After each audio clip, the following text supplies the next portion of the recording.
മുടിയാണ് പെണ്ണിന് അഴകെന്ന് പറഞ്ഞാലും മുടി കൊഴിച്ചിൽ പെണ്ണിനെന്ന് അല്ല എല്ലാവർക്കും സമാധാനക്കേടാണ് അല്ലേ. പലവിധ എണ്ണകളും ഹെയർ മാസ്കുകളും ഒക്കെ മാറി മാറി ഉപയോഗിച്ചാലും ചിലർക്ക് മുടി കൊഴിച്ചിൽ കുറയണമെന്നില്ല.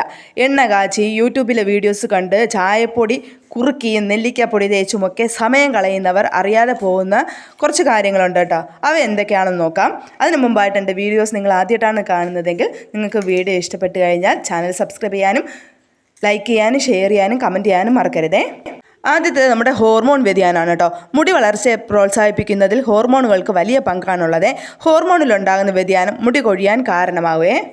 അടുത്ത രണ്ടാമത്തെ എന്ന് പറയുന്നത് PCOD അല്ലെങ്കിൽ PCO എന്ന പ്രശ്നങ്ങൾ ഉള്ളവർക്കാണ് കേട്ടോ. മുടി കൊഴിച്ചിലിനുള്ള സാധ്യത ഏറെയാണ് ഈ പ്രശ്നങ്ങൾ ഉള്ളവർക്ക് കേട്ടോ. ആൻഡ്രജൻ ഉൽപ്പാദനം തലയോട്ടിയിലെ മുടി വളർച്ച മുരടിക്കുകയും ശരീരത്തിലെ മറ്റിടങ്ങളിൽ അമിതമായ രോമവളർച്ചയ്ക്കും കാരണമാവുകയും. അടുത്ത മൂന്നാമത്തേതെന്ന് പറയുന്നത് ഗർഭകാലവും പ്രസവാനന്തരവുമായിട്ടുള്ള പ്രശ്നങ്ങളാണ് കേട്ടോ. ഗർഭകാലത്ത് ഈസ്ട്രജൻ ഉൽപ്പാദനം വർദ്ധിക്കും.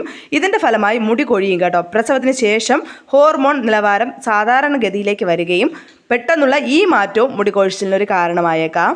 അടുത്തത് നമ്മുടെ തൈറോയ്ഡ് പ്രശ്നങ്ങളാണ് കേട്ടോ. ഹൈപ്പോ തൈറോയിഡിസവും ഹൈപ്പർ തൈറോയിഡിസവും ഹോർമോണിൻ്റെ അളവിലെ മാറ്റത്തിന് കാരണമാകും കേട്ടോ. ഇത് നമ്മുടെ മുടി വളർച്ചയ്ക്ക് തടസ്സമാവുകയും അതുപോലെ തന്നെ മുടി പെട്ടെന്ന് കൊഴിയുന്നതിനും കാരണമാകും. അടുത്തത് 40 വയസ്സൊക്കെ കഴിയുന്ന സ്ത്രീകൾക്കുണ്ടാകുന്ന പ്രശ്നങ്ങളാണ് കേട്ടോ. ആർത്തവ വിരാമ സമയത്ത് ഈസ്ട്രജൻ്റെ അളവ് കുറയുന്നത് രോമാകൂപങ്ങളെ ദുർബലപ്പെടുത്തുകയും മുടി കൊഴിച്ചിലേക്ക് അത് നയിക്കുകയും ചെയ്യും കേട്ടോ. അടുത്തത് നമ്മുടെ പോഷകാഹാരക്കുറവ്. ആരോഗ്യമുള്ള മുടി വളർച്ചയ്ക്കും സമീകൃത ആഹാരം നിർണായക പങ്ക് വഹിക്കുന്നുണ്ട് അല്ലേ. പോഷകങ്ങളുടെ അപര്യാപ്തത രോമാകൂപങ്ങളെ ദുർബലപ്പെടുത്തുകയും ഇത് ക്രമേണ മുടി കൊഴിച്ചിലിന് കാരണമാവുകയും ചെയ്യും കേട്ടോ. ഇലക്കറികൾ, മുട്ട, പരിപ്പ്, മത്സ്യം, മാംസം തുടങ്ങിയ ഭക്ഷണങ്ങൾ ഉൾപ്പെടുത്താൻ വേണ്ടിയിട്ട് മറക്കരുത്. ഇതിന് പുറമെ നമ്മുടെ നട്ട്സ് കഴിക്കാനും മറക്കരുത്. നട്ട്സിൽ ധാരാളം ബയോട്ടിൻ എല്ലാം അടങ്ങിയിട്ടുണ്ട്. ഇതെല്ലാം നമ്മുടെ മുടിയുടെ വളർച്ചയ്ക്ക് സഹായിക്കുന്ന ഐറ്റംസ് ആണ് കേട്ടോ. അപ്പോൾ നമ്മുടെ നട്ട്സിനെ പറ്റിയിട്ടുള്ള ഒരു വീഡിയോ ഞാൻ അപ്ലോഡ് ചെയ്തിട്ടുണ്ട്. കാണാത്തവരുണ്ടെങ്കിൽ ഒന്ന് കയറി കാണുക. ഏതൊക്കെ നട്ട്സ് എത്ര അളവിൽ നമ്മൾ ഒരു ദിവസം കഴിക്കണം എന്നതിനെക്കുറിച്ചാണ് അതിൽ പറയുന്നത്. അപ്പോൾ അത് കാണാത്തവർ കയറി കാണുക. ഞാൻ അതിൻ്റെ ലിങ്ക് ഇതിൻ്റെ എൻഡ് സ്ക്രീനായിട്ട് കൊടുത്തേക്കാം കേട്ടോ. ഈ വീഡിയോ ലാസ്റ്റ് വരെ കണ്ടാൽ മാത്രമേ നിങ്ങൾക്ക് അത് കാണാൻ വേണ്ടിയിട്ട് പറ്റത്തുള്ളൂ. ലാസ്റ്റ് നമ്മുടെ സ്ക്രീനിൽ ഇങ്ങനെ തെളിഞ്ഞു വരും. അപ്പോൾ അതിൽ ക്ലിക്ക് ചെയ്തിട്ട് കയറി കണ്ടാൽ മതി. അടുത്തത് നമ്മുടെ ഇരുമ്പിൻ്റെ കുറവാണ് കേട്ടോ. ഇരുമ്പിൻ്റെ അളവ് കുറയുന്നത് വിളർച്ചയ്ക്ക് കാരണമാകും. ഇത് രോമാകൂപങ്ങളിലേക്കുള്ള ഓക്സിജൻ വിതരണം നിയന്ത്രിക്കുകയും ഇത് മുടി കൊഴിയാൻ കാരണമാവുകയും ചെയ്യും കേട്ടോ. അടുത്തത് നമ്മുടെ പ്രോട്ടീനിൻ്റെ കുറവാണ് കേട്ടോ. കെരാറ്റിൻ എന്ന പ്രോട്ടീൻ കൊണ്ടാണ് മുടി നിർമ്മിക്കപ്പെട്ടിട്ടുള്ളതെന്ന് എല്ലാവർക്കും അറിയാം.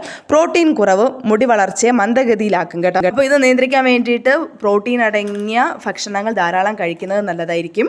കെരാറ്റിൻ എന്ന് പറയുന്ന പ്രോട്ടീൻ പ്ലേറ്റിനുണ്ടാകുന്ന കേടുപാടുകളാണ് മുടി കൊഴിച്ചിലിനും മുടിയുടെ ആരോഗ്യം നശിക്കാനും കാരണമാകുന്നത്.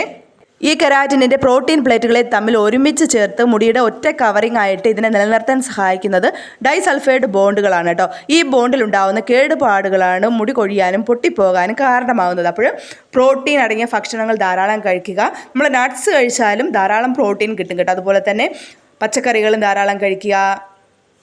നമ്മുടെ കരൾ, അതായത് ബീഫിൻ്റെയൊക്കെ കരൾ ധാരാളം കഴിച്ചു കഴിഞ്ഞാൽ അതിൽ ധാരാളം ബയോട്ടിനും പ്രോട്ടീനും എല്ലാം അടങ്ങിയിട്ടുണ്ട് കേട്ടോ. ഇതൊക്കെ നമ്മുടെ മുടിയുടെ വളർച്ചയെ സഹായിക്കുന്ന ഐറ്റംസ് ആണ്. അടുത്തത് നമ്മുടെ വൈറ്റമിൻ ഡി ആണ് കേട്ടോ. മുടിയുടെ ആരോഗ്യത്തിന് അനിവാര്യമായിട്ടുള്ള ഒന്നാണ് വൈറ്റമിൻ ഡി. ആവശ്യത്തിന് പ്രോട്ടീൻ ലഭിക്കാത്തത് മുടി കൊഴിച്ചിലിന് കാരണമാകും. അതായത് വൈറ്റമിൻ ഡി ധാരാളം നമുക്ക് ലഭിക്കുന്നത് സൂര്യപ്രകാശത്തിൽ നിന്നാണ്. അപ്പോൾ കുറച്ച് സൂര്യപ്രകാശമൊക്കെ കൊള്ളാൻ വേണ്ടിയിട്ട് ശ്രമിക്കണം. നമ്മുടെ വൈറ്റമിൻ ഡി ഉണ്ടെങ്കിൽ മാത്രമേ നമ്മുടെ മുടിയുടെ വളർച്ചയെ അത് സഹായിക്കുകയുള്ളൂ കേട്ടോ. മുടി കൃത്യമായ അളവിൽ വളരുന്നതിന് പ്രത്യേകിച്ച് ഒരു മാസം മുടി ഇത്ര ശതമാനം വളരണമെന്നുണ്ട് കേട്ടോ. ഇത് കൃത്യമായി നടക്കണമെന്നുണ്ടെങ്കിൽ വൈറ്റമിൻ ഡി ആവശ്യമാണ് കേട്ടോ. വൈറ്റമിൻ ഡി കുറഞ്ഞു കഴിഞ്ഞാൽ മുടിയുടെ ഗ്രോത്ത് കുറയും, മുടി നേർത്തു പോകുന്ന അവസ്ഥ ഉണ്ടാകുകയും ചെയ്യും കേട്ടോ. ഇതൊക്കെ മാറണമെന്നുണ്ടെങ്കിൽ വൈറ്റമിൻ ഡി ശരീരത്തിൽ നോർമലാണെന്ന് ഉറപ്പുവരുത്തണം. മാത്രമല്ല വൈറ്റമിൻ ഡി ശരിയായിട്ട് ശരീരത്തിലുണ്ടെങ്കിൽ മാത്രമേ പുതിയ ഹെയർ ഫോളിക്കിൾ തലയിൽ ഉണ്ടാവുകയുള്ളൂ ഓർക്കുകയും വേണം കേട്ടോ. അങ്ങനെ വന്നാൽ മാത്രമേ മുടിയുടെ ഉള്ളിൽ കൃത്യമായിട്ട് മെയിൻറ്റെയിൻ ചെയ്യാൻ വേണ്ടിയിട്ട് നമുക്ക് പറ്റുകയുള്ളൂ. അതുപോലെ തന്നെ സിങ്ക്, ബയോട്ടിൻ എന്നിവയുടെ കുറവ് മൂലം നമ്മുടെ മുടിയുടെ വളർച്ചയെ തടസ്സപ്പെടുത്തും. അതുകൂടാതെ തന്നെ സമ്മർദ്ദവും ജീവിതശൈലികളും, ശാരീരികവും മാനസികവും വൈകാരികവുമായ സമ്മർദ്ദം ശരീരത്തെ പോലെ തന്നെ മുടിയുടെ ആരോഗ്യത്തെയും ബാധിക്കും കേട്ടോ.